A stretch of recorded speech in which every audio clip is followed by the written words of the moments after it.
बिस्मिल्लाहिर्रहमानिर्रहीम। इन्ना आतईना कल कौसर फसल्लि लिरब्बिका वनहर इन्ना शानियका हुवल अब्तर। सबसे पहले तो आप सब लोगों को आपके सर की तरफ से प्यार भरा सलाम, अस्सलाम वालेकुम वरहमतुल्लाहि वबरकातुहू। मैं उम्मीद करता हूँ कि आप सब लोग खैरियत से होंगे। अल्लाह ताला आपका हामी और नासिर हो। सो माय डियर स्टूडेंट्स, आप लोगों को पता है कि हमने कुरेक्शन की सीरीज को शुरू किया हुआ है। सो आप लोगों के पेपर्स जो हैं वो बहुत करीब हैं। आप लोगों ने बहुत ज़्यादा रिक्वेस्ट की कि सर हमें कुरेक्शन जो है वो सिखा दी जाए। सो इंशाल्लाह मेरी कोशिश ये है कि मैं आपसे जितने भी पॉसिबल मुझसे रूल्स निकल के सामने आएंगे, इंशाल्लाह वो मैं सारे आप लोगों के साथ जो है वो शेयर करूंगा। सो हमने कंजंक्शन इन पेयर्स को जो है वो शुरू किया हुआ है। उसमें आज हम यूज़ पढ़ेंगे टू एंड टू। एक टू जो है वो डबल टू वाला टू, और एक टू जो है वो टी ओ वाला टू। किस तरह से इसमें से सेंटेंस देके हमें एग्जामिनर जो है वो कंफ्यूज करता है, उन सारी चीजों के बारे में देखेंगे। तो इसके आपको दो फायदे हो सकते हैं।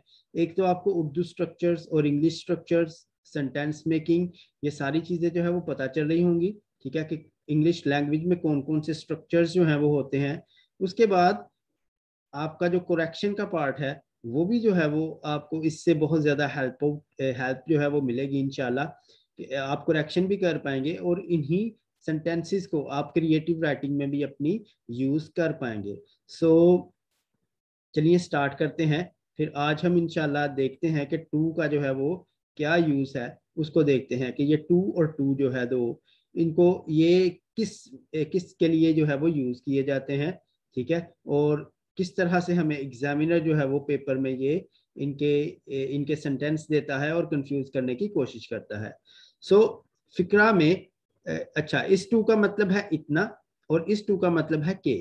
ठीक है, मतलब के इनके मीनिंग्स को भी जो है वो मैंने लिखा है ताकि आप व्यूवर्स को जो है वो इसमें आसानी हो सके। उर्दू स्ट्रक्चर भी बताया गया है और उसके साथ साथ इंग्लिश स्ट्रक्चर भी बताया गया है। तो ये दोनों टू जो है वो साथ साथ यूज होते हैं। फिक्रा में हमेशा फाइल यानी कि सब्जेक्ट जो है वो वाहिद होता है, मगर फिक्रा के दो हिस्से हमेशा, फिक्रा के हमेशा दो हिस्से होते हैं। पहला हिस्सा पहले हिस्सा इस फाइल और वाहद की कोई खूबी या हामी को बयान करता है। मतलब पहला हिस्सा जो है इसमें कोई ना कोई उस सब्जेक्ट की खूबी या हामी बयान की जा रही होती है, कोई क्वालिटी बयान की जा रही होती है। दूसरा हिस्सा इसी खूबी या हामी के साथ किसी फेल को जोड़ता है। मतलब इसी खूबी या हामी के साथ कोई वर्ब जो है वो आता है। ठीक है, खूबी या हामी से पहले टू शर्त है। टी डबल ओ वाला जो टू है वो हमने हुबी या हामी के साथ लगाना है, और जो वर्ब के साथ आएगा उसके साथ हमने ये वाला टू लगाना है, टी ओ वाला टू। ठीक है, अगरचे फिक्रा नफी है मगर कभी भी नॉट नहीं लग सकता। सेंस जो है वो इसकी नेगेटिव सेंटेंस की दी जाती है, लेकिन कभी भी इसमें नॉट जो है वो इस्तेमाल नहीं होता। ये आप लोगों ने याद रखना है। ना ही इसमें कभी भी हम सो जो है उसको यूज करेंगे, क्योंकि ये सारे अल्फाज फार्मूला में पहले से ही मौजूद हैं। ये सारे के सारे जो मतलब नॉट, सो और ये सारी चीजें ये इसी फार्मूला में पहले से ही मौजूद हैं। ठीक है, हम कभी भी इसमें नॉट जो है वो नहीं यूज करेंगे। अगर नॉट यूज करेंगे तो हमारा सेंटेंस जो है वो रॉन्ग कंसीडर किया जाएगा। देखते हैं आगे। और अगर इनमें से कोई एक लफ्ज लगेगा तो फिक्रा मुकम्मल गलत हो जाएगा। इसका फॉर्मूला जो है वो नीचे दिया गया है। सब्जेक्ट सबसे पहले आपने लगाना है, फिर इज एम आर में से कोई एक। ठीक है, उसके बाद हम ये टी डबल ओ वाला टू लगाएंगे।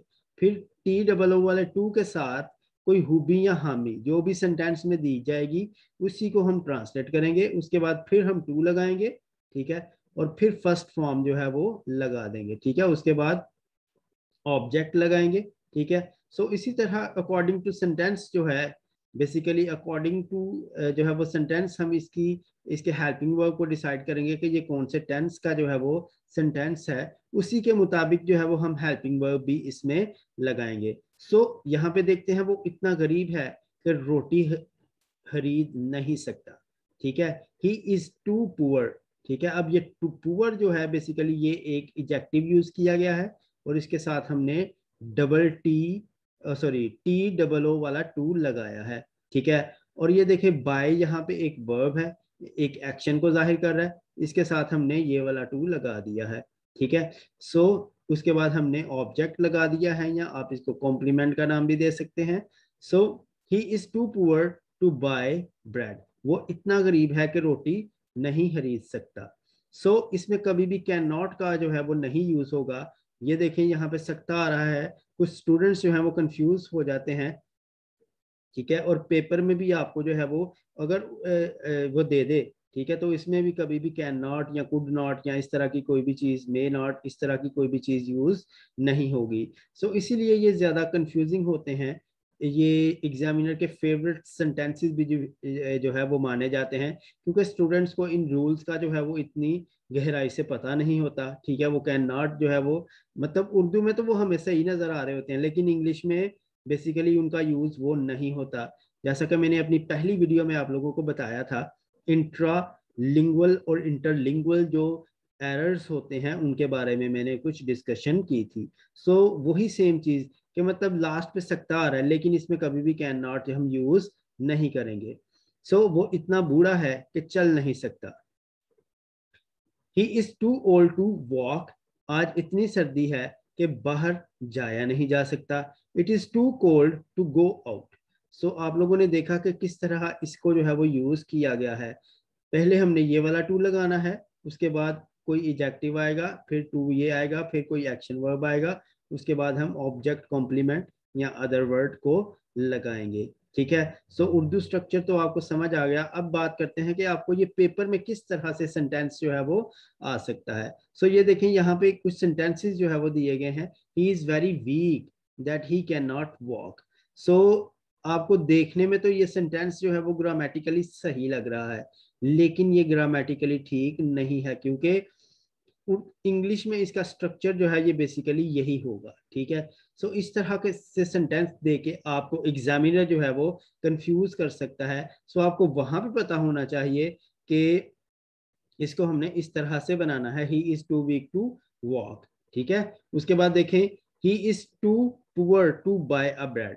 अब यहाँ पे ऐसे भी दे सकता है कि ये जो है टू, इसको वो किसी एडजेक्टिव के साथ लगा दे, और डबल टू जो है वो सॉरी टी डबल ओ वाला टू जो है वो इस बाय के साथ किसी वर्ब के साथ लगा दे।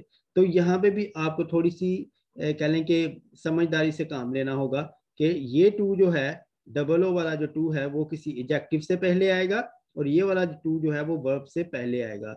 इस तरह से भी आपको सेंटेंस देके वो परेशान कर सकता है, लेकिन आपको ये स्ट्रक्चर जो है वो अच्छे से याद होना चाहिए, तो ये सेंटेंस आप गलत नहीं करेंगे।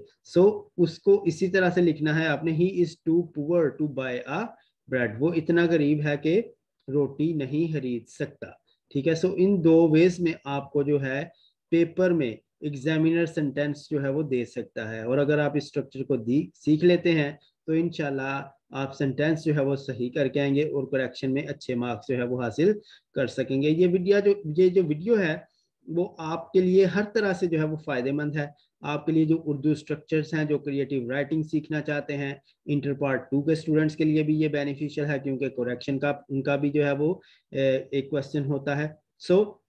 हर तरह से मैंने कोशिश की है कि मैं आपको इससे जो है वो फायदा पहुंचा सकूं। अगर वीडियो पसंद आए तो माय डियर व्यूवर्स, इसको लाइक कीजिएगा, शेयर कीजिएगा, अपने दोस्तों के साथ इसको शेयर करें, क्योंकि ये भी एक सदकाए जारिया है, ठीक है। आप किसी की हेल्प करते हैं तो ये भी एक सदकाए जारिया है। लाइक भी कर दिया करें ताकि मुझे भी मोटिवेशन मिल सके, और मैं आप लोगों के लिए इसी तरह की अच्छी अच्छी वीडियोस जो हैं वो लेके आता रहूं।